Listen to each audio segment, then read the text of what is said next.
Ай, стрим Юляль тишве, Юляль стрим ючве. Ассаламу алейкум, друзья. Витаю вас.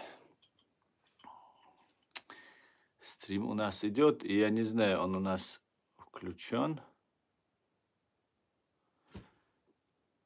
Так, собардел.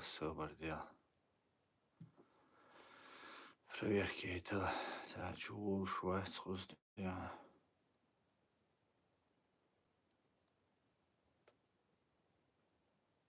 Вот, эфир идет, да.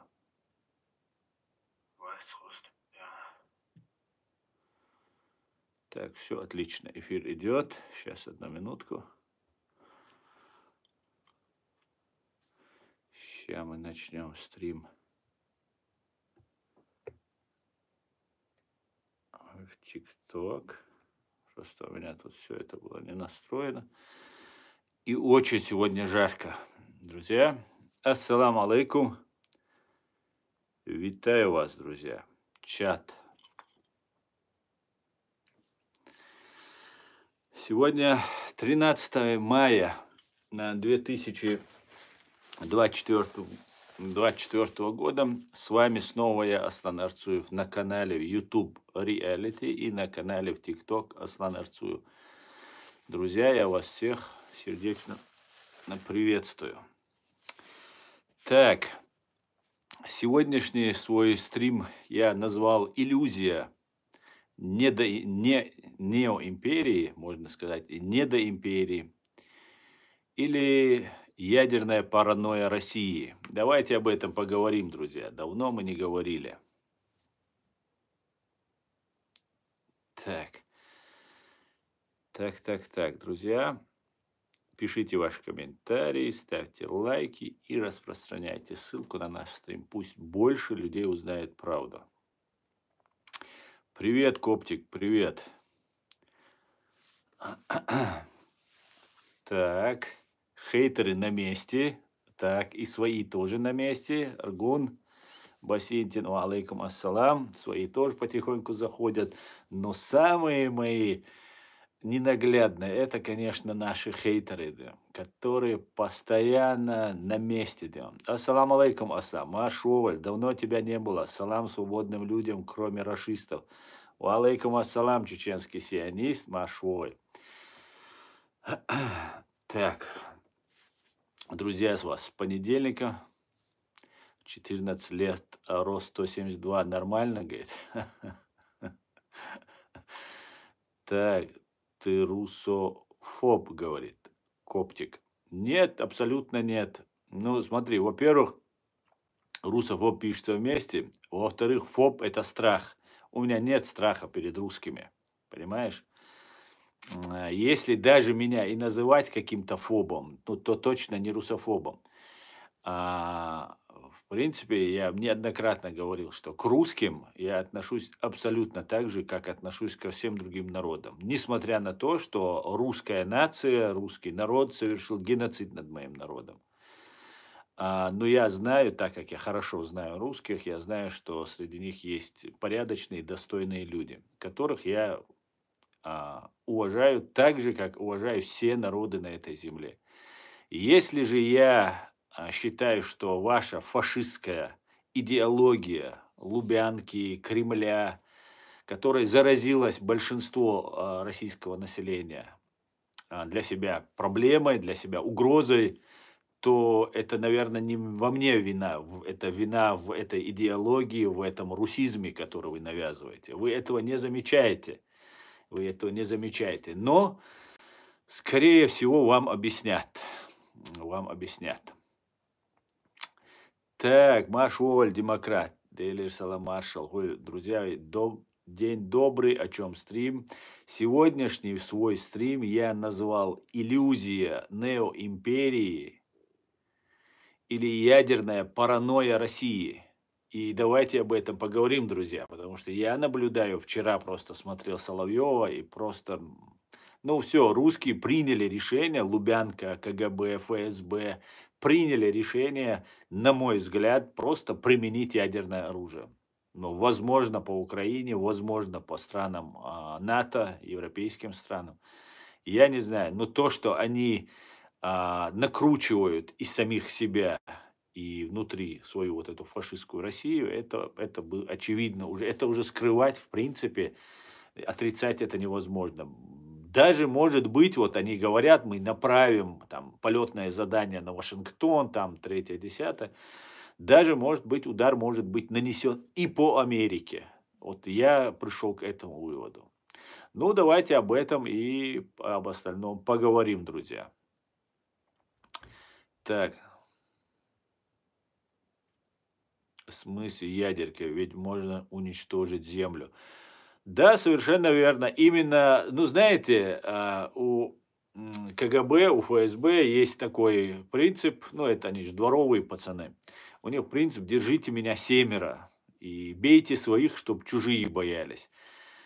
И Украину, которую они рассматривают, к большому сожалению, я не хотел об этом много говорить, давно не хотел говорить. Раньше, когда вот эта ядерная угроза со стороны фашистской России была, и когда я начал об этом говорить, агенты московского российского влияния начали на меня наезжать, и полезные идиоты из числа якобы моих там знакомых тоже начали меня чуть ли не упрекать, что я нагнетаю там истерию и так далее, и так далее. Но я пытаюсь ее не нагнетать, я пытаюсь постоянно, и тот, кто меня смотрит, знает, постоянно всех успокаивать, но здесь просто уже ну, нельзя не отметить, что да, Россия собирается применить ядерное оружие.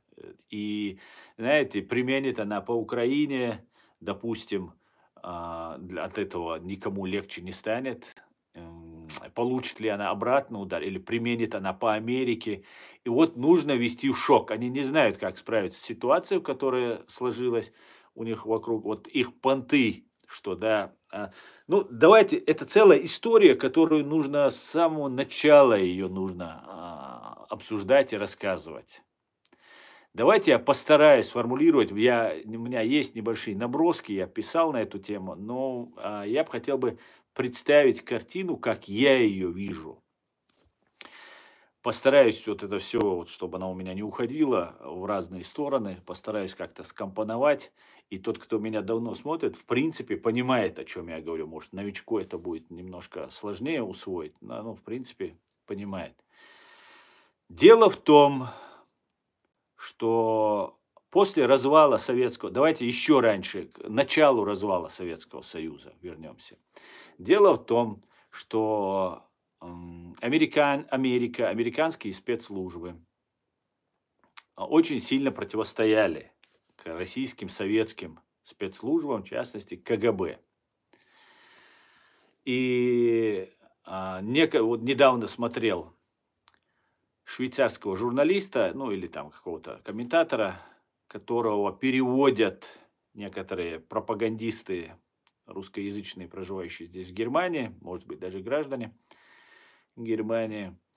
И он там рассказывает, что это падение Берлинской стены произошло благодаря тому, что Горбачев, Советский Союз, воля советских людей там и так далее повлияла на то, чтобы Берлинская стена рухнула там и так далее, и так далее. Это не то, что совсем не так, это абсолютно не так. Воли советского народа, как мы все знаем, никакой не было, и воля советского народа, она как бы отдельно находилась от управления государством, самим государством. Были вот такие вот люди, которые проживали в этом Советском Союзе. И мы прекрасно знаем об этом. Да, это нам никто не должен рассказывать сказки, что было по-другому. И была разработана программа СОИ. Это если в английской аббревиатуре, а так она в простонародье она называлась «Звездные войны».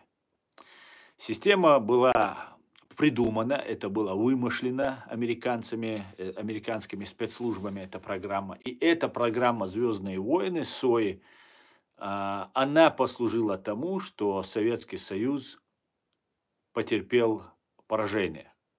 То есть, не, конечно, только одна эта программа, вкупе все это делалось, и одна из этих программ «Звездные войны», которая заключалась теоретически или мифологически она заключалась в том, что в космосе появляются ядерные бомбы, американские, и которые в любой момент сбивают, во-первых, все русские ракеты, и в любой момент могут нанести по Советскому Союзу с космоса удар, и от Советского Союза ничего не останется. И эта паранойя, этот страх, который американцы внушили советским генералам, советским номенклатурщикам, ввел их в ужас. Они не знали, что это была паника. Они не знали, что делать. И это никакой не Горбачев, это никакое там не спасение. Германию воссоединила программа СОИ и Центральное разведывательное управление. Я в этом нисколько не сомневаюсь. Нисколько я в этом. В Германии люди не верили, что эти два государства, одно государство, разделенное на два, объединятся снова. Не верили в это просто-напросто. Это произошло. И главной причиной является, конечно же, то, что делали Соединенные Штаты Америки. Если бы этого не было, то Германия была бы поглощена вся. И могу сказать, за чеченский народ, за чеченский и ингушский народ, могу сказать, что нас бы никого бы русские при своих возможностях не оставили бы в живых. Ни одного нации, чеченцев, ингушей они бы не оставили бы в живых. Это так, информация для размышления. И благодаря Соединенным Штатам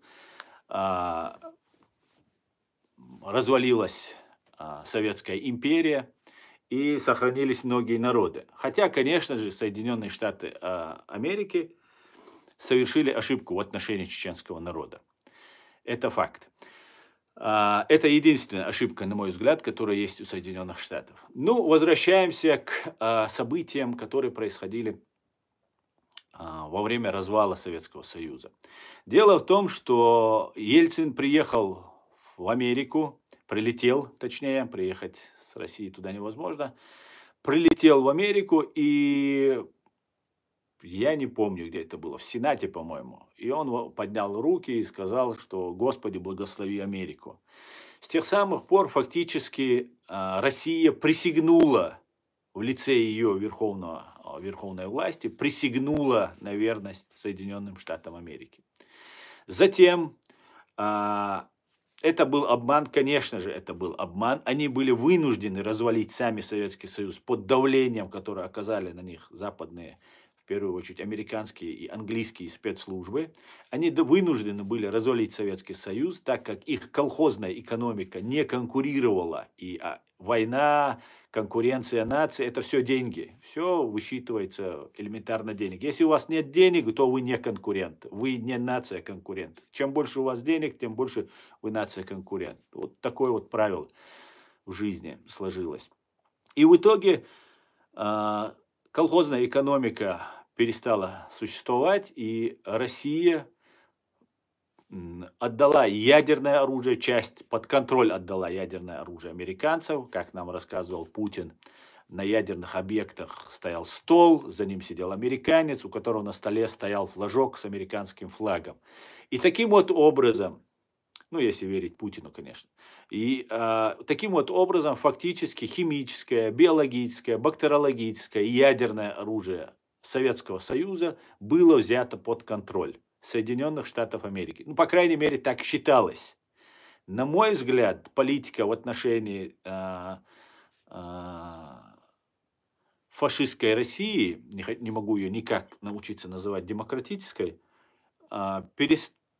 была ошибочной, была ущербной, была катастрофической. Вот сегодня мы можем сказать, что та политика, которую вел Запад в отношении Советского Союза, точнее фашистской новой, вот этой так называемой демократической России, было ущербным, ошибочным и вот привели к тому, к чему привели. Но эта политика не только американцев, не только американцев. Дело в том, что, например, Европа фактически стала соучастником становления вот этой фашистской гидры, стала способником. Франция и Германия, руководство Франции и Германии являлись соучастниками. Недавно мы видели видео, у меня на YouTube-канале оно есть, на канале Reality. Министр внутренних дел 2005 по 2009, по-моему, 2005 по 2009 год, Шобле заявил о том, что чеченцы не вели исламистскую какую-то там террористическую деятельность. Он заявил, что это было ошибкой. И он, министр внутренних дел Германии, способствовал России в этом. Он это признается. Он говорит, что это его ошибка. Он не извиняется перед чеченцами. Он не признает свою вину. Ну, знаете, это если бы как, например, в 40-х годах или в 30-х годах массово уничтожались евреи, а потом какой-нибудь, ну, нацистами уничтожались евреи, а вот потом какой-нибудь там советский, допустим, да, советский министр внутренних дел говорит, да, конечно же, мы ошиблись с евреями, они не были такими плохими, как нам представляли. Ну вот, да, мы вынужденно отдавали их нацистам, мы вынужденно так, ну мы ошибались. И причем он не извиняется перед евреями. Приблизительно тоже сказал Шобле, министр внутренних дел Германии. В прошлом году Шобле умер, и поэтому спросить его и обвинять его сейчас уже лишний раз не имеет никакого смысла. Но факт, вся Европа, от Лиссабона до окраин Европы, являлась пособницей России и геноцида чеченского народа. И дело вот в чем. В 1996 году русские террористы убили законно избранного чеченского первого президента Джохара Дудаева. Подло, вероломно, коварно, как обычно они это и делают, как террористы из-за угла. В итоге ситуация, те контакты, которые были у Джохара Дудаева с Западом, они были либо утеряны, либо по какой-то причине Запад, и это и есть ошибка Соединенных Штатов Америки, оставили фактически чеченский народ один на один. Фактически весь мир согласился с тем, что чеченский народ должен быть уничтожен, либо остаться в составе фашистской России. Понимаете, да? То есть западная пропаганда, BBC, Радио Свобода, которая помойкой только можно назвать, Голос Америки, нам, советским людям, на протяжении 20, 30, 40 лет утверждалось, что Запад спасет нас от тирании, от Советской империи, там все будет там и так далее, и так далее.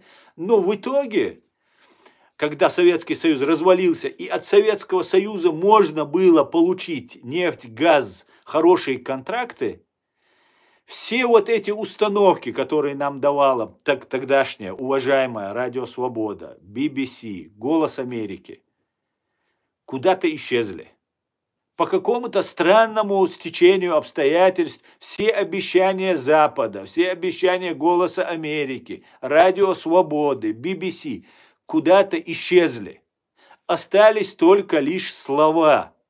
Мы, чеченцы, поверили Западу, мы, чеченцы, поверили Соединенным Штатам Америки, мы поверили Европе, которой никогда не следовало нам верить. Поверили. В конце концов, мы надеялись, что мир обратит на нас внимание. Но после того, как началась война, новая имперская война, так называемой демократической фашистской России, против суверенного, независимого государства, абсолютно незаконно началась агрессия против чеченского государства. Вначале была какая-то поддержка, и в итоге русские сделали так, что Запад стал перед выбором. Либо они обменивают Ичкерию, Чеченскую республику Ичкерию, на Косово, либо якобы русские заступятся за Югославию, там, за Слободана Милошевича, и там что-то произойдет. В итоге нас, чеченцев, просто обменяли на другие какие-то там выгодные вещи. Может быть, за нефть и газ менять нас слишком было примитивно и слишком, неуважительно к такой великой цивилизации, как сегодня является западная цивилизация. А вот на то, чтобы обменять на спокойствие в Косово, там, в Югославии, в Европе, ну, пожалуйста, почему бы и нет. Джохар Дудаев был убит 21 апреля 1996 года. Я как сейчас помню этот день.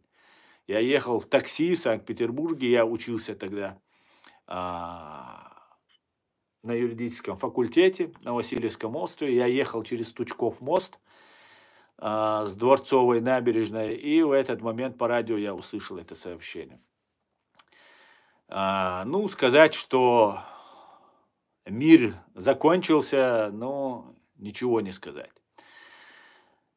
В итоге получилось так, что войну мы выиграли. Ну, как мы выиграли эту войну? Наша страна была разрушена практически до основания. Экономика наша лежала на лопатках.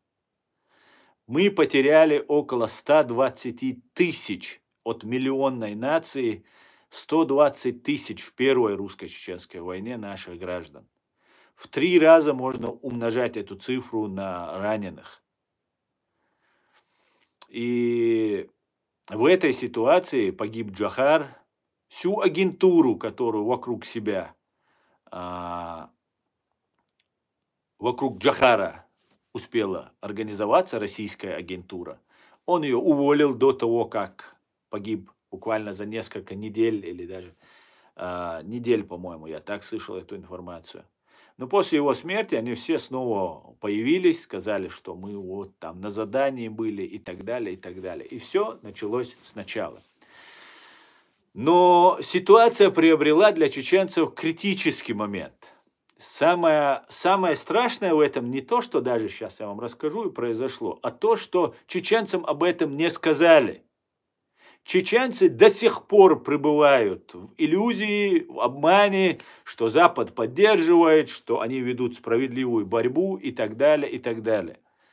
А на самом деле Запад не поддерживает. Запад после гибели Джохара Дудаева оставили этот вопрос Турции. Турецкой империи оставили. Турецкая империя в старых русско-турецких традициях снова начала отщипывать от кавказцев, в частности от чеченцев, свои интересы, не учитывая интересы чеченского народа и государства. Турция вместе с Россией вела войну против чеченского государства, помогая чеченскому государству, помогая чеченским бойцам. Турция вела вместе с Россией против чеченского государства. Благодаря русскоязычному турецкому изданию «Кавказ-центр», который возглавляет Маулади, как говорят, Маулади Удугов, и другие деятели, которые здесь проживают в Европе, и сейчас вещают некоторые из Турции, эти люди фактически предложили нам создать вместо демократической Ичкерии, за которую мы сражались, за которую голосовал чеченский народ, за которую проводился референдум чеченского народа. Это не выбор группы бойцов сражающихся, даже самых уважаемых. Это выбор всего чеченского народа. Это не русский народ, который никакого слова не имеет и не отстаивается, и даже серьезно не относится к этой процедуре, как голосование, выборы и так далее. Это чеченский народ, который очень серьезно относится к тому, что говорит и делает. И вот в это время нам начали, и в том числе благодаря Западу, есть такой деятель Тим Гульдеман, который фактически представитель Запада, НАТО, Турции в том числе, потому что главное, на мой взгляд, я сейчас говорю свое мнение, друзья. Вы также можете включить YouTube и можете говорить свое мнение, кто не согласен с моим мнением. Либо же аргументированно возражать мне. Я готов открыть к аргументам, я готов разговаривать, но я утверждаю, я так считаю, так, у меня сложилось такое мнение, что Турция провела коварную работу против чеченского государства. Дока Умаров по наущению русскоязычного турецкого издания «Кавказ-центр», в частности, Мовлади Удугова, начал проталкивать идею имарата Кавказ. Дело в том, что религиозная составляющая чеченского народа, она не дает спокойно спать русским и, как выяснилось, туркам. Дело в том, что если вы строите теократическое государство, религиозное государство, которого в мире практически не существует, нету таких государств. Есть монархия, как в Саудовской Аравии, да, там живут мусульмане, как правильно говорит Аят Дигов. Есть народы, где преимущественно живут христиане, мусульмане, иудеи, одно государство, и там разные другие. Но по факту мусульманского такого государства в полном понимании того, как это было при посланнике Мухаммаде, мир ему, такого государства в мире не существует.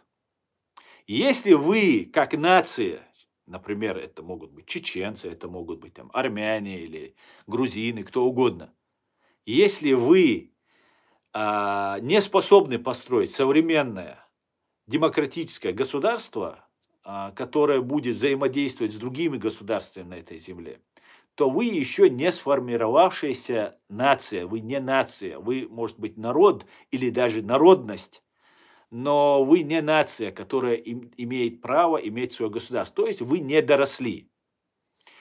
Я как-то приводил один пример по поводу, это такая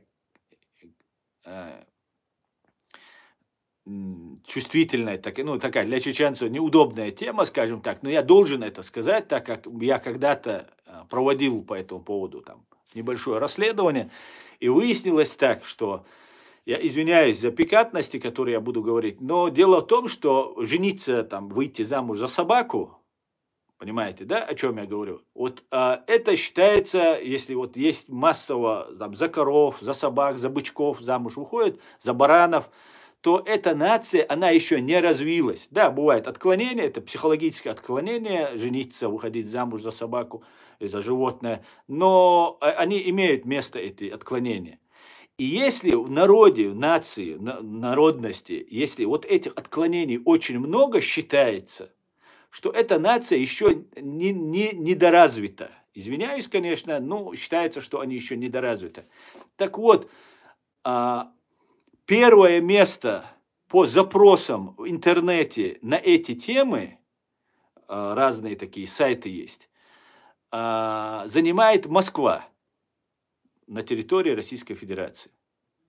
Так вот, для того, чтобы нас на Западе, в мире, нас, кавказцев, представить недоразвитой нацией, для того, чтобы отвлечь внимание о том, что не в Москве эти запросы на эти пикантные темы запрашиваются, на территории Краснодарского края, Перекатная и Яблоновского есть два поселка.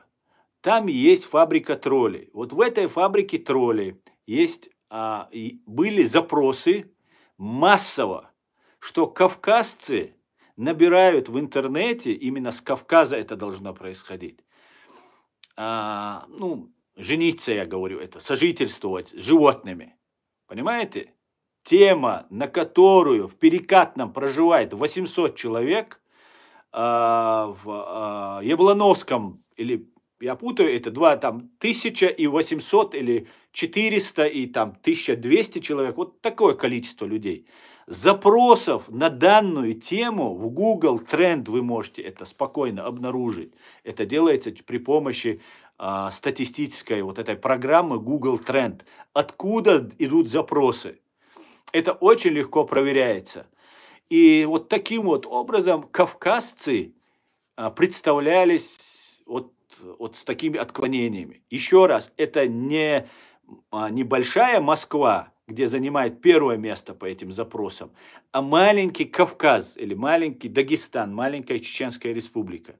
Для того, чтобы на Западе нас посчитали дикарями, которые еще не способны, это как бы Я просто читал на эту тему, что это как бы подчеркивает, что эта нация, она ну, еще не дозрела, чтобы стать нормальной цивилизованной нацией.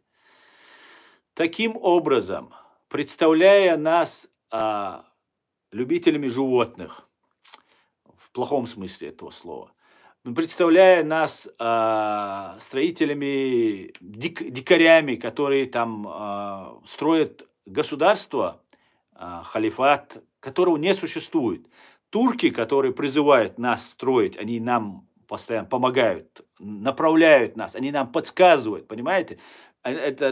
Сперва дагестанцы нам ислам несли, потому что мы бедные не знали, как они нам рассказывают, это Россия нам рассказывала. Теперь нам турки будут ислам нести, видимо, потому что вот мы не можем как-то каким-то образом справиться.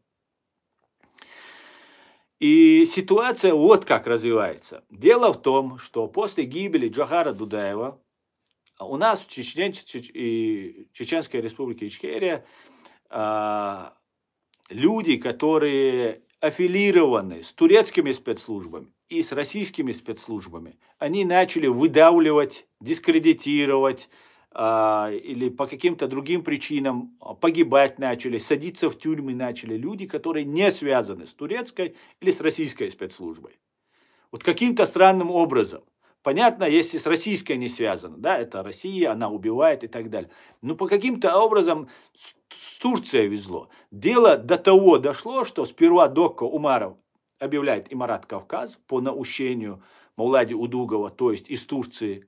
Затем представитель, человек, который всю свою карьеру, всю свою жизнь, Ахмед Закаев, который делал то, что выгодно Кремлю, как потом выяснялось, Докко Умаров объявляет об Имарате Кавказ, то есть фактически самоотстраняется от управления чеченского демократического государства Ичкерия, и Ахмед Закаев перехватывает эту инициативу и говорит, теперь мы Ичкерия. Фактически турецкие представители Турции, я Докко Умаров ни в чем не подозреваю, я считаю, это искренне честный патриот, который до конца выполнил долг перед своим народом и перед своим Богом. Я не это имею в виду. Я хочу объяснить, что в это время нам начинают навязывать ситуацию, что нам нужно становиться религиозными. И вот это все вкупе складывает о нас, о чеченцах, мнение на Западе, а точнее Организации Объединенных Наций, где на каждого из вас, чеченцы, которые приехали сюда, в Европу, есть папочка, которую вы в каждой европейской стране оставляете, как только даете интервью, так называемое интервью, форменный допрос, и эта папочка уходит в ООН. И на каждого из нас там есть дело. На каждого из нас. Так вот, если нас представлять строителями, отмороженными напрочь, строителями там, государства, которые мы сами не умеем построить, понимаете, нету таких специалистов, вот все, кто здесь про религию рассказывает, это не специалисты. Многие из них даже не говорят на арабском языке. Но если я говорю на русском языке, это не значит, что я специалист там в области, там, я не знаю, какой-нибудь там инженерии или какой-нибудь другой. Это всего лишь я говорю на русском языке. Для этого нужно отдельно получать образование. Поэтому недостаточно, даже если вы говорите на арабском языке. Но это люди даже арабского языка не знают, чтобы быть какими-то специалистами. Но все это делается, все это при помощи той же Турции и России. Турция. Несколько лет назад представитель турецкой партии вместе с Эрдоганом взяли карту и мою Ичкерию написали у себя в Туране. Что какой-то там Туран, они, видимо, османский халифат, у них там фантомные боли, как у русских по поводу своей утерянной империи. И вот они теперь хотят Туран восстановить. Так вот, я хотел бы всем чеченцам сказать, во-первых, чеченцы, не ведитесь на этот Туран. Я ничего не имею против Турции, турецкого народа. Я имею претензии к тому, что турецкое государство с русским государством пытается уничтожить свободное чеченское государство. И кто-то умышленно, кто-то неумышленно, кто-то по каким-то другим причинам пытается помогать или же препятствовать. Но в принципе мы видим, что мы пришли к такой ситуации, когда фактически нас снова пытаются использовать. Поэтому мы вот эти вещи должны проговаривать, мы эти вещи должны знать. И дело в том, я немножко перескакиваю, ситуация. Конец Первой русско-чеченской войны. После гибели Джохара Дудаева, еще при жизни Джохара Дудаева, начинаются какие-то переговоры, какие-то там с русскими. И после гибели Джохара Дудаева фактически нас переговорная сторона, это, по-моему, министр иностранных дел Имаев, такой есть. Была информация, что он погиб там и так далее. Нет, Имаев жив, как говорят, по крайней мере, был недавно жив. Его русские не убили. Это российский человек. Он вел переговоры, это был глава делегации, и там фактически они писали в документах переговоров с русскими, это 96-й год, о том, что, или может даже 95-й год, короче говоря, не знаю все эти детали, но что мы часть России, то есть мы Чеченская Республика. Понимаете, да? И вот таким вот образом Запад подводит нас к концу Первой русско-чеченской войны к тому, что мы часть России. 6 августа 1996 года чеченские бойцы заходят в город Джохар второй раз. Сперва они зашли в марте, затем они зашли 6 августа 1996 года. Эта операция называлась «Возмездие» или «Джихад». И мы в конце концов захватили город, там город Грозный тогда еще назывался, Гудермес и Шали. Основной удар был на Грозный. В итоге русские оказались блокированы. И в этот момент и Запад, и все остальные начинают договариваться. Нас всех это устраивает, чеченцев. Мы находимся в катастрофическом положении. Нас устраивают переговоры с Россией. Мы этого добиваемся, чтобы Россия остановила войну и вывела свои войска. Но дело в том, что нам предлагают не договариваться, а капитулировать. Понимаете? Но эта капитуляция происходит очень хитро, коварно. Тим Гульдеман и другие товарищи тут на Западе гарантируют нам, что война закончилась, все будет хорошо, все будет отлично. И в это время нам говорят, что мы часть России. И нам лживый нарративно забрасывается, что мы якобы на 5 лет дается отсрочка. Ну, фактически весь Запад, все признают нас частью России. Поняли, да? На Югославию обменяли, Джохара убили, и чеченский народ отдают на откуп русским. Далее, причем чеченцам не объясняют, что вы капитулируете, чеченцы, что вот вы проиграли. Понимаете? Начинается хитрая игра. Хитрый обман. Большой обман начинается. Это все прикрывается религиозным соусом. Теперь я задаю вопрос некоторым людям, которые нам рассказывают о том, что Яндарбиев ударился в арабские страны и начал искать помощь у арабов.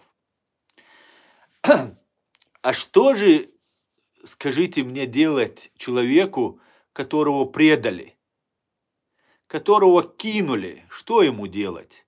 Если это человек, а я был очень маленьким, когда слушал радио «Свобода» и BBC, эти станции слушал мой отец, но как раз Яндарбиев ровесник моего отца где-то был. Я думаю, насколько сильно верил Яндарбиев Западу, когда в итоге Запад сказал: вы часть России. Ну, большего вероломства, большей подлости, ну, наверное, трудно себе представить. И все это сопровождалось песнями «Иерусалим», Муцураев.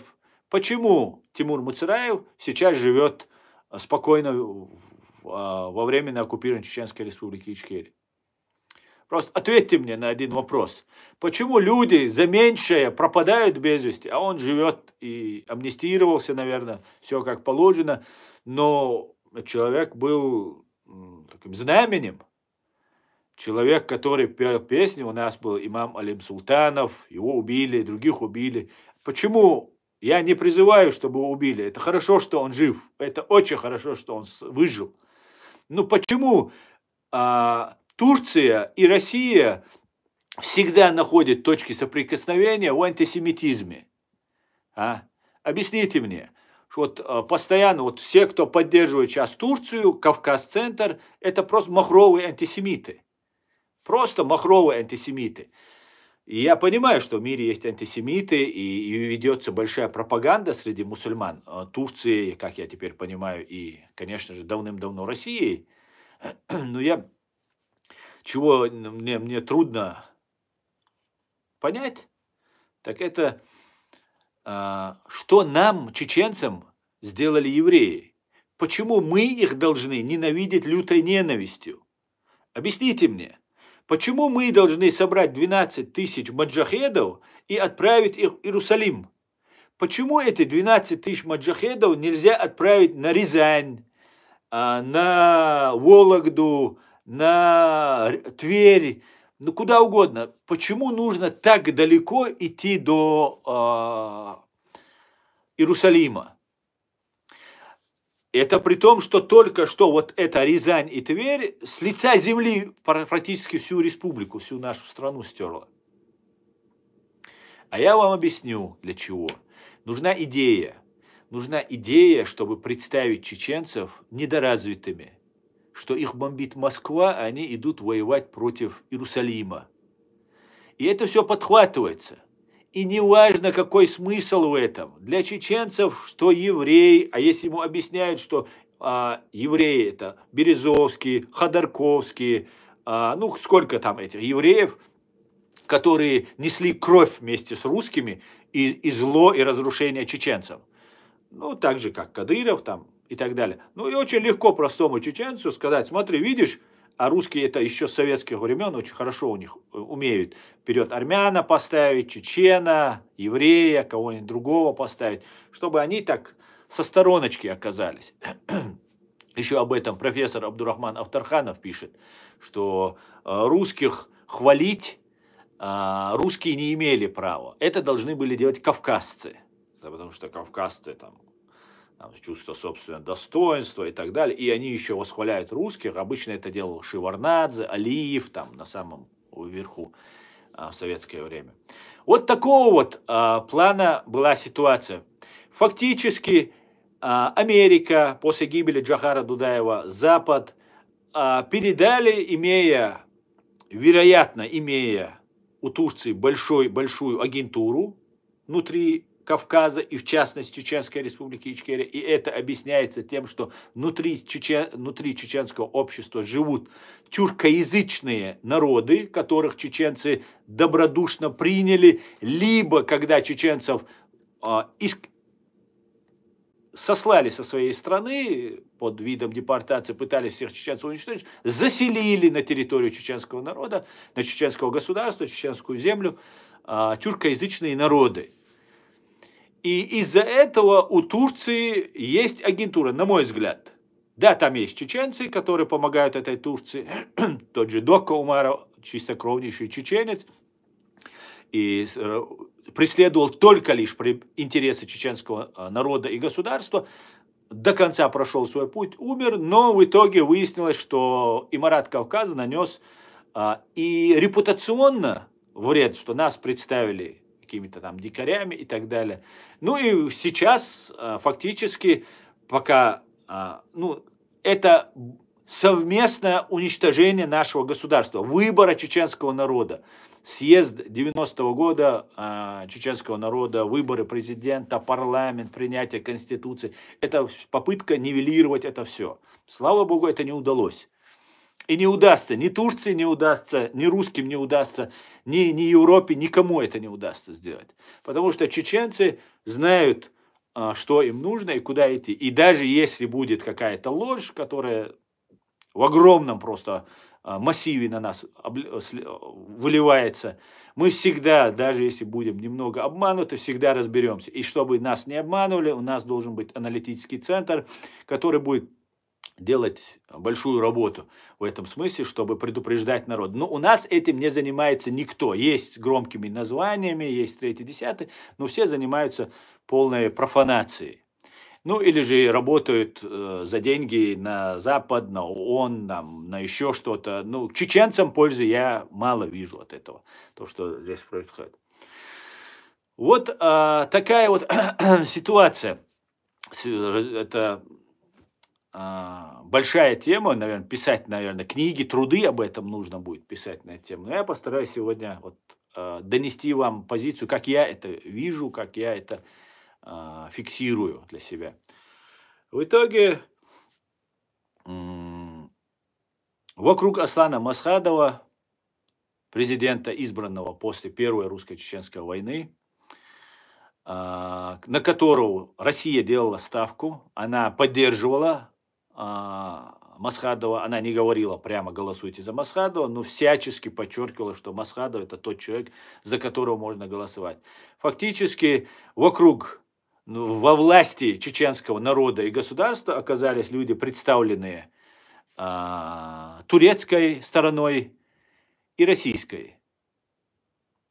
Все представители, ну практически все, некоторые представители Дудаевской школы, чеченской школы, они остались немножко подвинуты от основных рычагов власти. И мы видели, что вице-президент Аслана Масхадова, Ваха Арсанов, не помню, в Судане где-то какие-то события произошли, где-то в Африке, в арабском или исламском мире, и он, типа, против Америки нужно настроить или там навести ракеты, я не помню сейчас, как мне это рассказывали, но сам факт, что Чеченская республика Ичкерия, которая пережила геноцид, и кроме Соединенных Штатов Америки, которому никто не может помочь, просто физически не в силах, не значит, что Америка поможет. Просто она физически может это сделать. Точно это не Турция. Турция не может это сделать. Так вот, вице-президент Чеченской республики, который зверски потом был убит русскими, который не отказался от своих взглядов, чуть ли не объявляет военное положение в связи с событиями, которые где-то что-то там Америка по кому-то там запустила или ракету, или собиралась запустить ракету. Как вы думаете, после этого у нас останутся друзья на Западе, в Америке? Нет, не останутся. Но таким вот образом, представляя нас, любителей животных, представляя нас строителями государства, которого нигде в мире не существует, представляя нас врагами Иерусалима, Израиля и Америки, о какой помощи и поддержке может идти речь? В итоге мы оказываемся в лапах, полностью в лапах России, ну и, как мы видим, Турции. Вот как-то так я вижу эту ситуацию, друзья. Может быть, в чем-то я не прав, но по большей части я не вижу у своей теории, у своей гипотезы, практически не вижу откровенно слабых мест. Если есть, назовите мне, укажите мне их. Дело в том, что когда развалился Советский Союз, Россия вошла в зону влияния Соединенных Штатов полностью. И у Запада, у Америки, ошибочно была надежда, что эта страна станет нормальной, цивилизованной страной. Но как только она поклялась Америке в верности и сказала: Господи, благослови Америку в лице первого лица России, она сразу же начала имперскую войну против Чеченской республики Ичкерия. И заручаясь поддержкой, клялясь, божась, что она отдает атомное оружие, биологическое, бактериологическое, нефть, газ, все, что хотите. Ну дайте утопить в крови этих чеченцев. Мы вам еще Косово отдадим. Ну дайте нам утопить в крови, потому что чеченцы это какая-то идея фикс у этой наглухо, просто на бошку отмороженную фашистскую вот этой русни. Вот идея фикс, не знаю, ненавидят лютой ненавистью. Больше нас никого они так ненавидят. Но отпустить не могут. Присосались, так сказать. Да? В итоге незаконно, нарушением всех мыслимых, человеческих, общеморальных, международных, всех норм, Чеченская республика, игнорируя выбор чеченского народа, игнорируя геноцид, который совершался над чеченским народом, весь этот так называемый цивилизованный мир оставил нас один на один с этими людоедами. Оставил нас один на один с этими людоедами. Фактически, не говоря нам, что мы являемся частью России, нас начали называть частью России. И именно поэтому, когда мы сюда приезжаем в Европу, нам не говорят, что мы беженцы по политическим мотивам из неустановленной страны, как сейчас говорят о России. Россию представляют в Америке как несостоявшуюся страну. И эти люди, которые русские, россияне, которые приезжают, они фактически получаются люди без гражданства. Нам такого выбора здесь, в Европе, не дали. Но зато сегодня, если я иду получать банковскую карточку в любой банк, меня представляют россиянином и говорят, да вы же россиянин. Так вот, пока вы пили на брудершафт, мы утопали в крови от ваших братьев. Мы утопали в крови. И ничего не забылось, нами не забылось и не забудется. И кроме нас, чеченцев, никто на это не будет обращать внимания. Мы должны, чеченцы, об этом говорить. Все будут делать, если мы вынудим, если мы просто вот этого большого кровавого пятна пройти не дадим, будем носом тыкать всех, кто-нибудь да обратит внимание. Но до тех пор никто не собирается обращать внимание. Понимаете, да? Вот какая вот ситуация сложилась с чеченским народом. Такая непонятная ситуация. Мы соблюли все законы. Мы поверили Америке, мы поверили Англии, мы поверили Турции, которой ни в коем случае не стоит нам верить. Потому что всегда Турция на Кавказе вела вероломную антикавказскую политику. Всегда. У меня есть друг, вы его тоже все знаете, кто смотрит мой канал. Его зовут Эд Мамедов. Этот человек рассказывает историю своего народа. Они жили в Турции, и их потомки являются чеченцами. Так вот, от них не осталось чеченскости никакой. Потому что все, что язык, культура, да, нрав, повадки, они есть, да. А язык, культура, все это улетучилось. То же самое нам грозит знаете, от Турецкой империи. Знаете, Русская империя на протяжении многих лет, нескольких веков или последних нескольких веков, делала ставку на Грузию. Потому что с нами отношения сразу не заладились, и христианская страна, там, 3-я, 10-я, там, и так далее, на осетин и на Грузию. И то же самое касалось нашей Чеченской республики. Первые места занимали русские, как обычно, потом шли евреи и армяне, грузины, и потом ингуши, и потом где-то далеко-далеко, если там супер коммунист, там где-то мог появиться чеченец. Сегодня, благодаря российской политике на Кавказе, на нашей территории живет много нашей чеченском государстве, и они наши граждане, они ничем не ниже и не выше чеченцев. Это граждане, тюркоязычные граждане. И у Турции очень большая агентура. И на Западе, как я полагаю, очень выгодно, на Западе, в Америке, в НАТО, очень выгодно иметь друга влияния Турции, потому что у нее много агентуры. Так вот, я бы хотел бы всем агентам, турецким агентам, про русских-то отдельно разговор.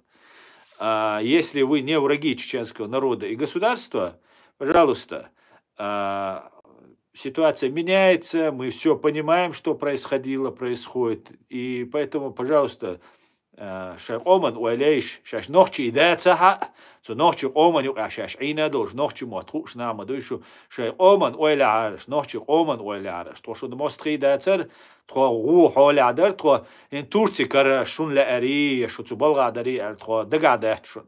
والله بالله دات يا غازخشن يا تركشن يا تحنا دينق أردلي يا تعربوشن تقدر زين تخسر تخي ديبن واخوش تخدا قعدتشن قي بعيش وديزا قي دي بعيش وديزا إذا خديش دو صدقني دو دويني وقبل دي شوات قيتت بوس تكون بنجا بوقتشن بيخبو تكون تخين بنيخة إتشن بيخقا أو بوزي تربو تخين بيشبل بينبل بيربل كيتشبل видишь شو тро дукам, тро юмнени, тро уэли, трейлатта, тройкрат диз.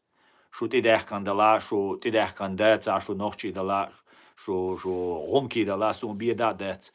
Ишт духал. Вот такая вот, в принципе, история.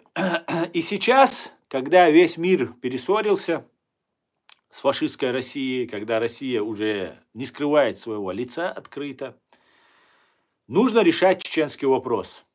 Как его решать? Признать, что с чеченским народом поступили так вероломно и вопиюще несправедливо. Но это не сделает ни одно государство, мне кажется. Не сделают это. Да, отчасти что-то признают, да, мы это были там, потому что отчасти и наша вина в этом месте. Но по большей части нашей вины практически нет. Мы... Как взял Джохар Дудаев направление на Запад, мы так и шли. И если кто-то думает, что вот я тут выбираю Америку, Запад, а Турция это такое мусульманское государство, что мы должны выбирать Турцию, это не так. Турция это демократическое светское государство. Светское государство, которое входит в НАТО, которое пытается войти в Евросоюз и так далее, и так далее. Поэтому что я в Германии захочу быть, что я с Америкой захочу быть, что я с Турцией захочу быть, в принципе, разницы большой нет. Кроме одной. Если мы будем с Турцией, как мы, например, которая, например, присоединит нас к Азербайджану, сделает какой-нибудь там азербайджанский на каких-нибудь, на первое время, обратите внимание, нам какие-то привилегии дадут, льготы нам начнут рассказывать, давайте, мы должны быть с Турцией и так далее. Но мы должны будем всегда, чеченцы, стоять в очереди за Турцией, когда мы должны будем свои интересы отстаивать ООН, в Организации Объединенных Наций, или новой организации, которая появится вместо нее. Или это мы окажемся в такой же ситуации, как мы находимся с Россией. Конечно же, с Россией ситуация, это враги, это лютые ненавистники нас. Они наши смертельные враги. Они мечтают, чтобы убивать наших женщин и детей. Это мечта русского имперца. Убить каждого ребенка, каждую женщину чеченскую, чтобы не было больше чеченцев. Поэтому, конечно, с русскими сравнивать, с империей русской, с русистами сравнивать Турцию нельзя.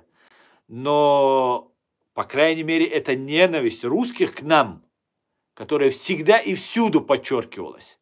Везде она подчеркивалась. Она не давала нам, чеченцам, возможность ассимилироваться. Турция же, используя многовековую свою вот эту вероломную политику, под видом ислама будет нас искажать. Плюс еще есть Иран, который также внутри у нас Чеченской Республики через Россию навязывает нам шиизм. Это мы тоже наблюдаем. Я это тоже фиксирую. Есть шиитские вещи. Я ничего против шиитов не имею. Большим уважением отношусь ко всем религиям и народам. Но мы, чеченцы, сунниты. И нам, если кто-то подсовывает шиизм, то, пожалуйста, говорите об этом прямо. Но это делается очень витиевато, это делается так аккуратненько, это делается, чтобы мы не заподозрили, не дай бог. И фактически враги, якобы враги Россия и Турция сошлись в интересах на том, что чеченцы должны быть очень религиозные. Чеченцам строят мечети. За все это время нам ни Турция, ни другая страна не построила больницу, университет, еще что-нибудь, завод, фабрику. Они только учились, как управлять чеченцами. Чеченцы нужны как религиозные воины, так как чеченская культура – это милитари-культура. На протяжении 4 веков, может быть, еще раньше она такой была, мы в противостоянии с фашистской русней выработали вот эту культуру, и это факт, это наша культура, это военная культура, военные, ну, полувоенные такие отношения у нас друг с другом, субординация, ну, все эти вещи и так далее.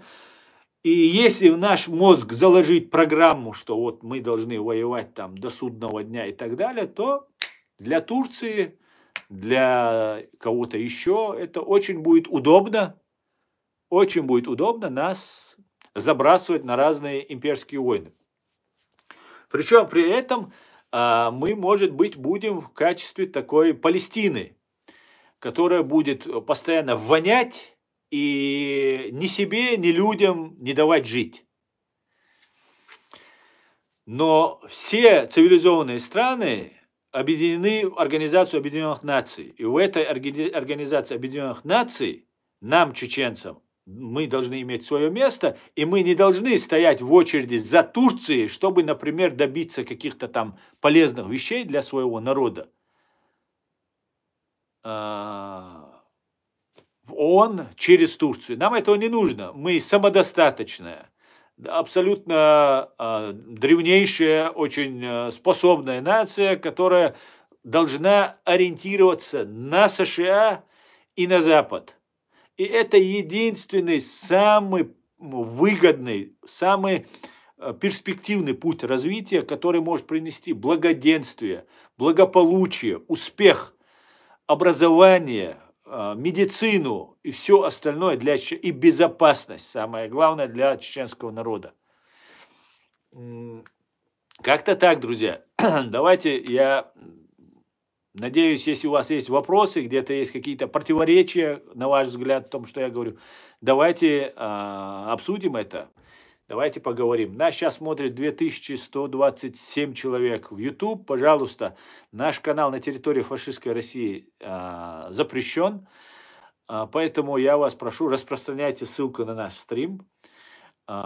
И если вы не находитесь в фашистской России или во временно оккупированной Чеченской Республике Ичкерия, ставьте лайки, пишите ваши комментарии. И давайте поехали к вашим вопросам. Текст. Почему так? Так, слушай, забыл сказать. Так.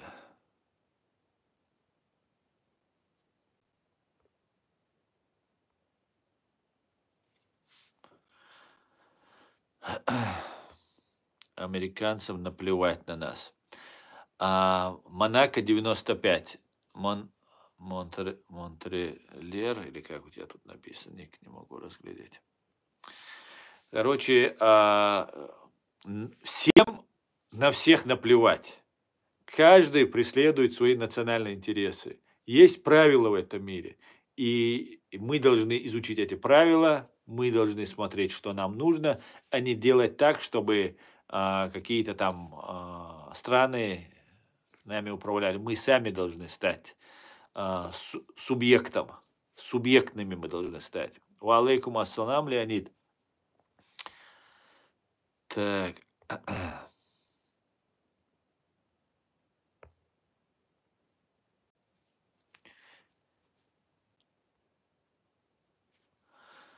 Аслан, полностью согласен. Турки столько подлянок они делали для всех народов Кавказа на основе братства по вере. Да, вот Турция, османы, они будут преследовать, это нормально, это они будут преследовать только свои интересы. Мы это должны понять, что если нам рассказывают, что Турция это там мусульманская страна, они там хорошие, там, никто в этом мире не будет преследовать наши интересы, только мы сами будем их преследовать. Каждый должен преследовать свои интересы. Рязанский сахар был вчера в Белгородской области. В Белгороде был. Да, добро с кулаками, я знаю. Смотрел, видел.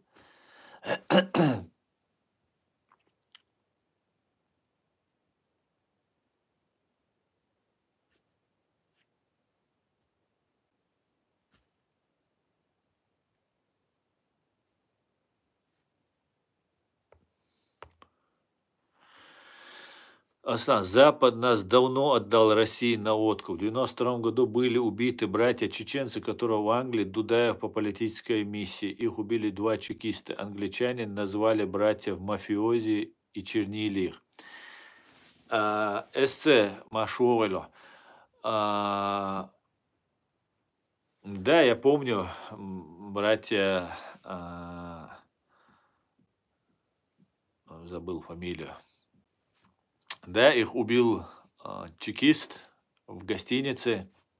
Этот чекист осужден был. Да, было дело.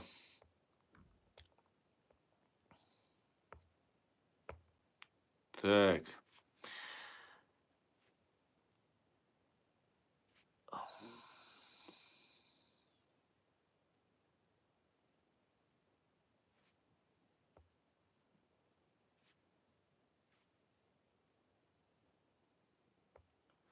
Чанти Борюш, 2 армяна чекиста. Да, два армянина чекиста убили. Хуерцер, фамилия она.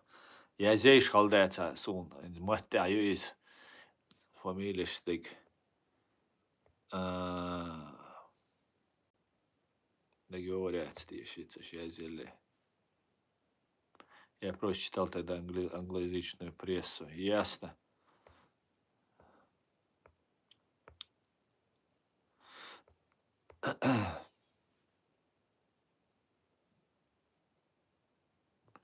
Турция всегда сидела на 2 стульях. Да, именно так.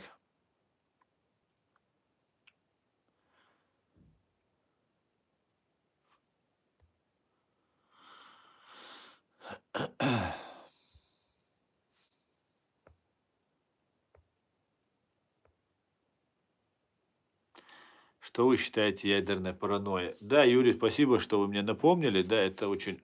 Мы вернемся. Шалом, шалом, Влад. Всех я вас приветствую. Всех, друзья, кто вновь зашел, я вас приветствую.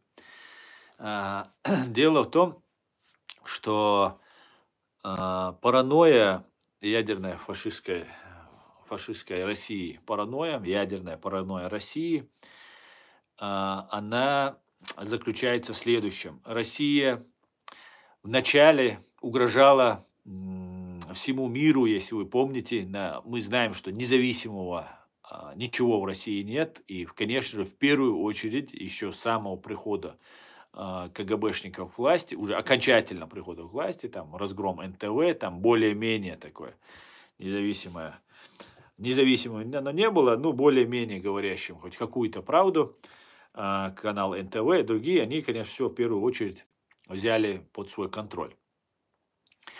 И первое, что нам Киселев рассказывал, что в случае, если Запад попробует развалить Россию, то они превратят в радиоактивный пепел там Англию, Америку и так далее. Это в начале были понты. Путин говорил, если не будет России, если хотят развалить Россию, то зачем нужен этот мир? Типа, зачем, если нет русских там и так далее. Все начиналось с этого.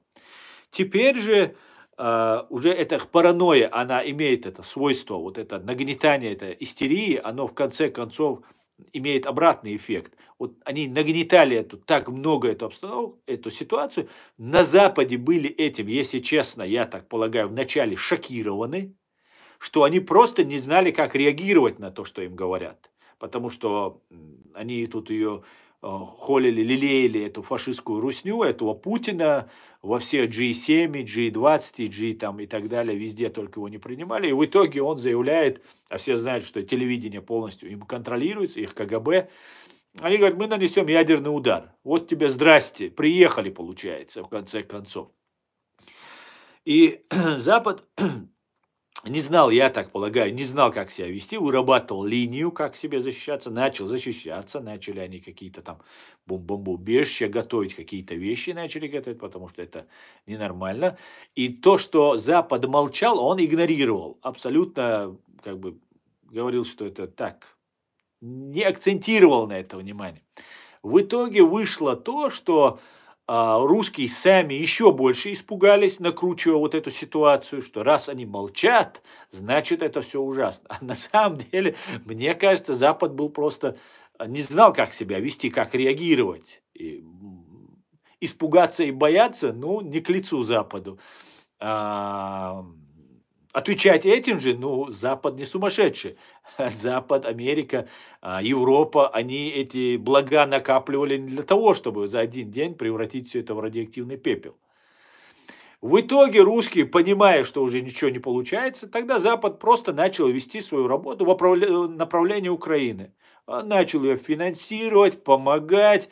Ведь Европа ведь тоже не давала ничего первое время. Каски наша Германия, помните, чтобы там не раздраконить там русских, там третье, десятое, каски там Украине помогать давали. Слава Богу, спасибо, все это такое, но это нужно, то, что сейчас дается, нужно было давать 2 года, нет, нужно было 30 лет назад чеченцам это давать. Вот так будет, вернее, а не 2 года.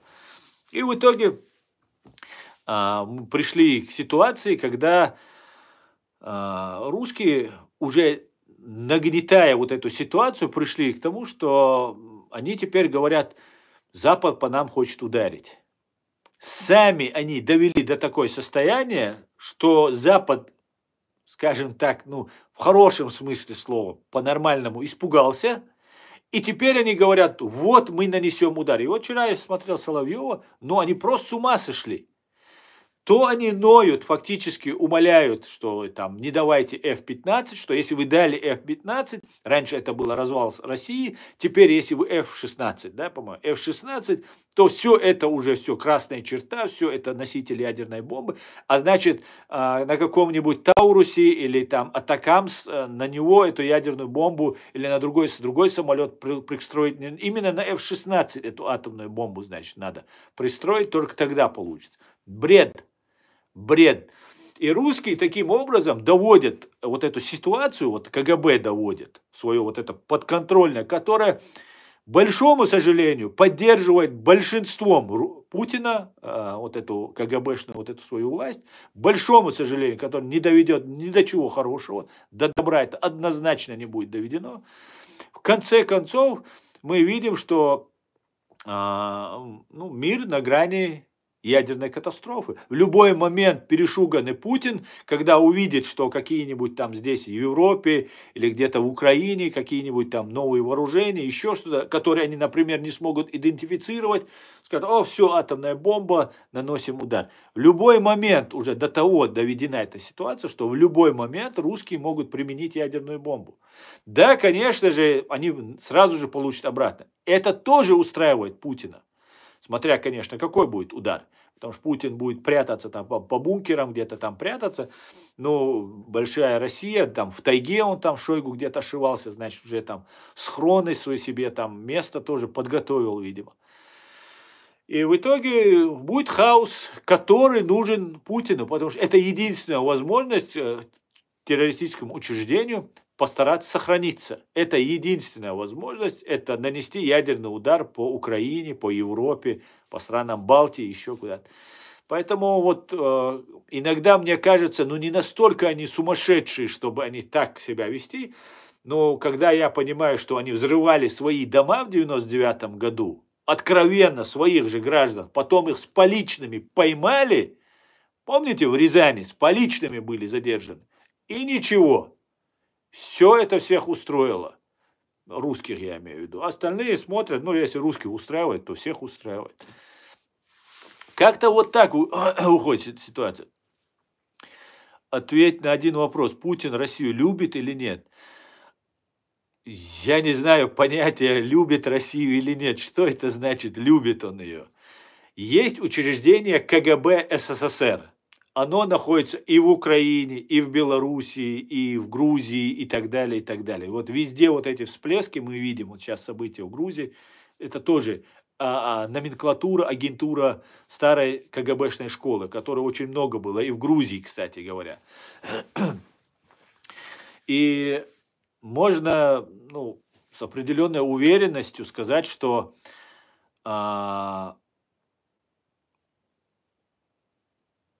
КГБ думает только о КГБ.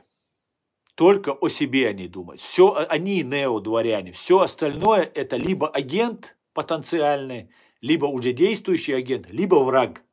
Других у них нет ни друзей, ни любви, ни сострадания. И там нет вопроса национальности. Да, есть русский империализм, который преподносится как идея, общая, объединяющая идея. Но друг к другу они, да, там внутри у них есть главные, это русские, конечно же, в КГБ. Но в основном национальность Россия, ну, что такое Россия для Путина?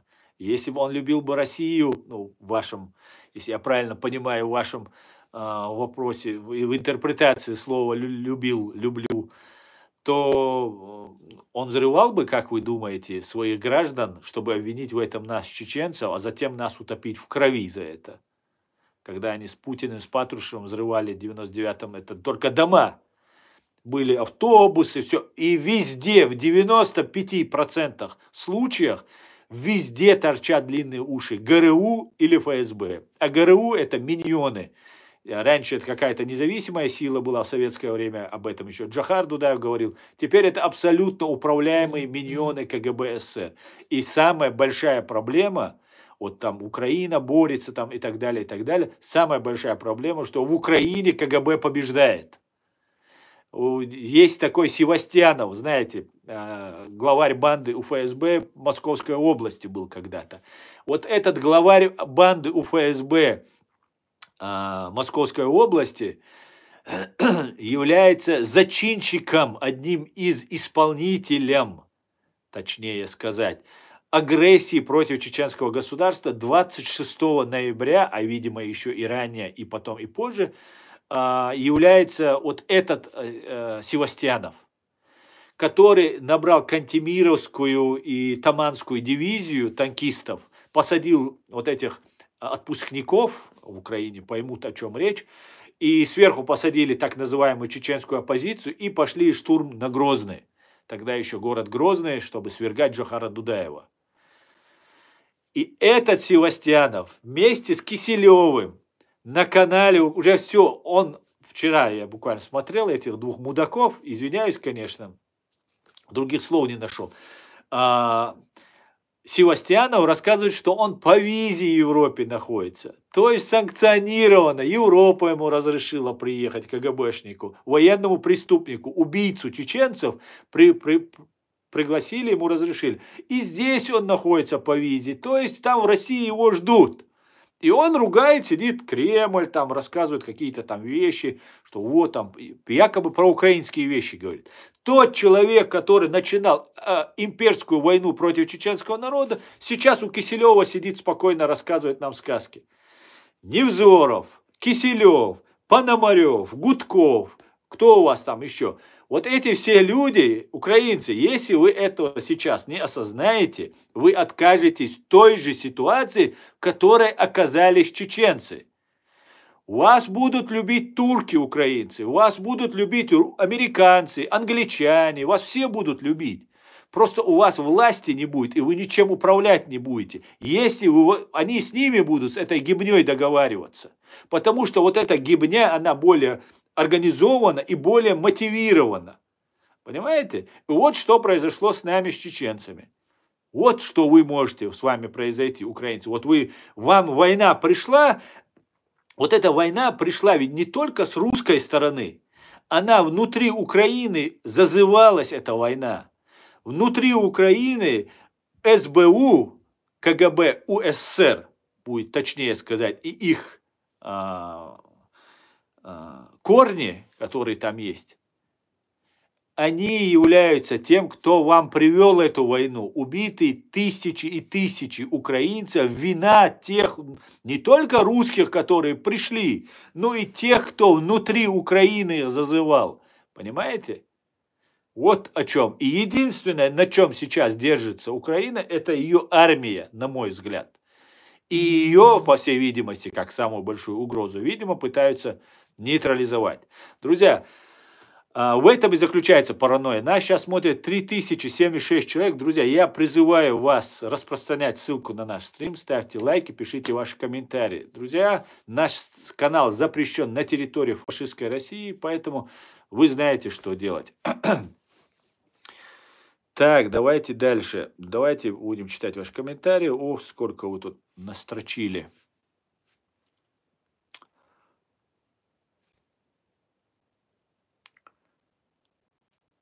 Чечне придумали исламский террорист как обман. Абсолютно верно, абсолютно. Атака на 11 сентября на башни-близнецы у Соединенных Штатов, это была Югославией, события, которые были в Югославии, и обмен потом. Точно так же во Вторую русско-чеченскую войну произошли события, когда чеченское сопротивление не обменяли на что-то другое, потому что менять больше не на что было, а подменили чеченскую национально-освободительную борьбу, подменили на борьбу религиозную, то есть на войну до судного дня, там, до окончания света там, и так далее, и так далее. То есть бесконечно, то есть выиграть невозможно. Экономики нет, людей нет, оружия нет, и война до судного дня. Большего самоубийства для чеченцев придумать нельзя. Вот это самоубийство нам было подсунуто турецким государством и российским государством. И мы, чеченцы, должны все это осознать, разобраться и впредь быть очень аккуратными.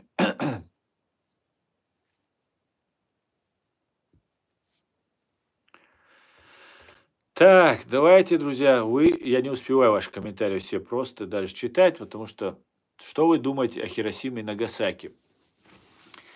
Айсен Куприянов. Айсен, я, конечно же, считаю, что да, это были братья Уциевы были, да и рейсхуна, мать Ахишерс и фамилии, дакциош, да, алгешту акцент, да, алдеял бойхуш. Что вы думаете о Хиросиме и Нагасаки? Хиросима и Нагасака, как известно, это два японских города, по которым были нанесены ядерные удары, атомные удары американцами.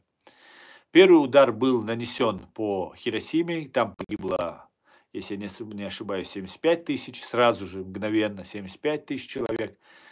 Затем удар еще большей мощности был по Нагасаки, там погибло, хоть мощность была больше, но так как в силу, видимо, попадания или рельефа местности погибло 45 тысяч сразу же, моментально. Потом это болезнь лучевая, ожоги, смерть, еще тысячи и тысячи людей погибло.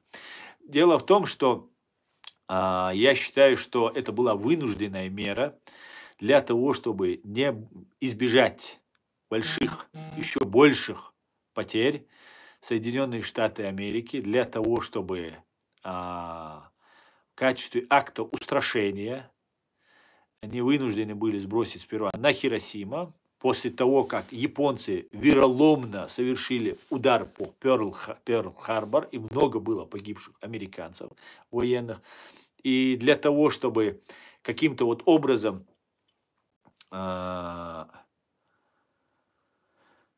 сдержать и имперскую Японию, которая у них, в их конституции, в их законах было указано, что их император это Бог. Прям не просто там помазанник Божий или там прислан Богом. Это был Бог. Он так себя, и они так именно потом это после Хиросимы, Нагасаки изменили и так далее. И что он все-таки признали, что он все-таки не бог.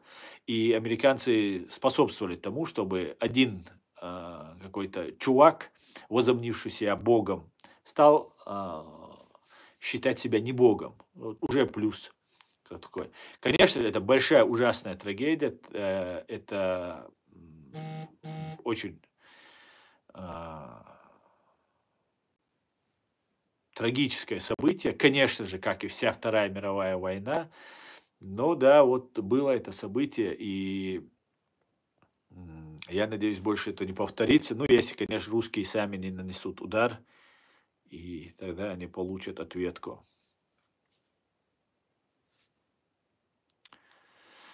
Гамид Гамидов, знаешь, самые интересные, Гамид, ты дагестанец, я полагаю, самые ничтожные и самые гнилые из всех подхолопных, я считаю, дагестанскими, кавказскими, не только дагестанскими, и чеченскими, в основном кавказских подхолопников. Когда вы с такими именами Гамиды, там, Хаджи, Гаджи, пишите, мне так смешно с вас. Где ваша кавказская доблесть, где ваше мужество, где ваше достоинство? А? Вы же чернозадые, короче, вы же никто. И вас это устраивает. А ты мне рассказываешь, почему там Америка сделала. А почему ты не обсуждаешь не то, что Америка сделала с Хиросимой Нагасаки, а что Россия сделала с кавказцами, с дагестанцами, вот недавно совсем. Что она геноцид сделала, который не атомной бомбой, а каждому лично вырезая, не молниеносно, секундно уничтожили, а вырезая делали. Как ты относишься к тому, что ваша фашистская русня делала в моей стране против моего народа? Первая бомба Хиросима, она была сброшена, и это никак не успокоило Японию.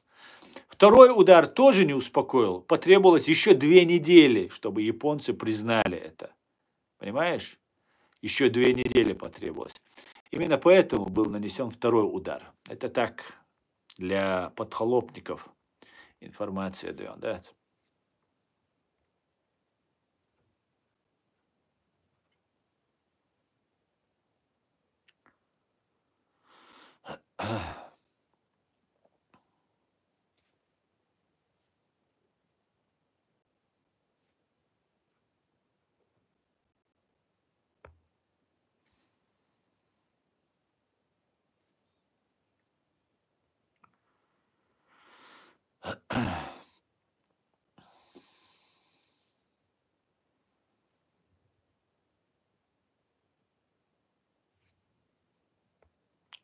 Главное в бомбардировке Хиросимы и Нагасаки – это потери при Окинаве, потом уже военные испытания. Да, это нужно было остановить как можно быстрее. Ассаламу алейкум ва рахматуллахи бусал бежашку. Алейкум ассалам.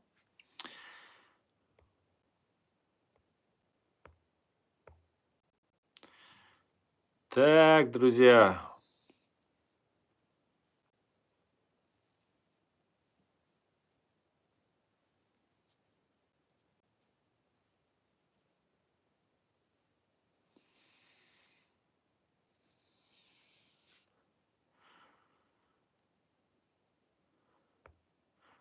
Я русский, горжусь этим, говорит мафия. А что еще ты достиг в этой жизни? Так. Как вы относитесь к 9 мая? В смысле, как? Что значит, как отношусь? Я отношусь к 8 мая как к победу над человеконенавистнической идеологией нацизм. К большому сожалению, еще большее зло, как русизм, тогда было на стороне обвинения, к большому сожалению. Но я думаю, этот вопрос будет исправлен. Надо сделать то же самое с фашистской Российской Федерацией, как с Японией, и все русские за рубежом, и все русских за рубежом взять под контроль. Эд, салам, дорогой, я считаю, что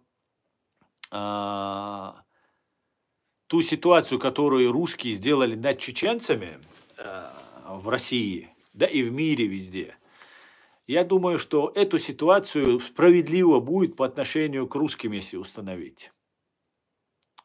Абсолютно. Ничего больше то, что русские сделали чеченцам, я не призываю сделать. Но то, что чеченцы над чеченцами сделали русские, как они брали под контроль, как они нас фильтровали, как они нас там просто в ад жизнь превратили. Я думаю, на Западе более цивилизованно к этому отношутся. И да, я считаю, что да, все русские империалисты должны взять под контроль, такие как Ходоры, Модоры и все другие, которые откровенно себя тут позиционируют как имперцы и одновременно еще льют крокодиловые слезы, якобы переживая за Украину. Якобы так. Да, именно так. Я полностью с тобой согласен. Но японский сценарий, мы знаем, что он не будет применен, если Россия его не применит. А Россия к этому все подводит. К этому подводит. И Россия, я думаю, нанесет удар, и после этого либо попробует нанести, и ее нужно будет остановить. Но я думаю, над этим люди работают. Так, мы уже 1,5 часа в эфире, друзья. Нас 2100 человек смотрит. Я думаю, сегодняшний наш стрим может снова выйти в тренды. Поэтому будем... Дело в том, что когда идет стрим, только тогда мой канал виден на территории фашистской России. Поэтому, наверное, мне нужно 24 часа сидеть. Так, ну мы 1,5 часа. Мы 1,5 часа сейчас в эфире, друзья. Можно закругляться, потому что нужно работать, да. Тут мне пишут, что мне тут кто мне платит там и так далее, и так далее. Если мне платили бы, я бы не работал бы на другой работе, друзья. Одно это приходится вот работать для того, чтобы можно было вот рассказать вам, что происходит в мире.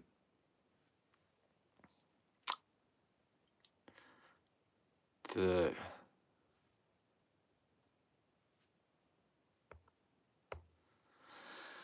Добрый день. Вопрос такой. По вашему мнению, израильцы правильно ли сделали, что напали на Газу? И если да, то за что? Мурат палестинец. Мурат, тебе нужно идти туда, на палестинский сайт, и там задавать этот вопрос. А что ты мне задаешь? Зачем ты мне задаешь вопрос, который ко мне не имеет отношения? Иди там задавай. Ты же палестинец, иди там задавай. Вспомни Волгодонск, как Басаев, Волгодонский, да? Интересно. Ну, у тебя информация, я думаю, все такая, как ты тут пишешь. Кто ты такой, чтобы рассказывать людям что-то? Максим Добророднов.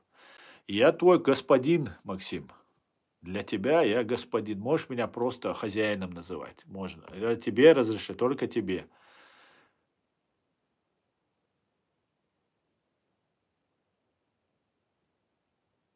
Да.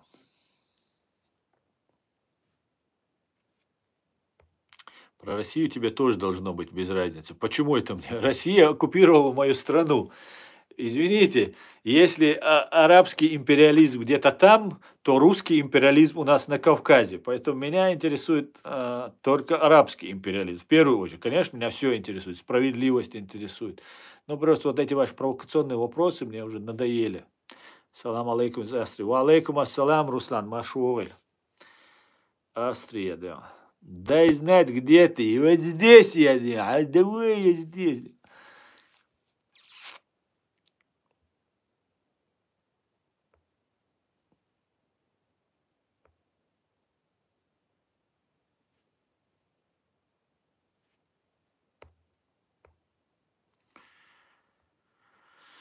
А Кавказ не Россия. Ну, это спорный вопрос. Я за Кавказ не отвечаю. И Чеченская республика Ичкерия оккупирована фашистской Россией страна. За Кавказ, это пусть кавказцы решают, потому что там у нас много государств и много народов, много республик, много народов. Вата в истерике. Не то слово. Ну, друзья, я уже 1,5 часа в эфире, я немножко сегодня устал, поэтому я стрим закончу, и я обязательно Завтра, кстати говоря, у нас будет стрим а, с Аядом Идиговым. Это представитель единственной легитимной власти чеченского народа, президиума правительства, он сопредседатель президиума правительства Чеченской Республики Ичкерия. И завтра, я так полагаю, в 19 мы договаривались в последнее время по Берлину, по центральноевропейскому времени, в 19 часов завтра будет у нас стрим вместе с Аядом. Не пропустите, не пропустите и не проходите мимо. Всего самого хорошего. Все будет Ичкерия. Слава Украине! Господи, благослови Америку! Адикюэль Маш Оэль. Всего хорошего, друзья. До завтра.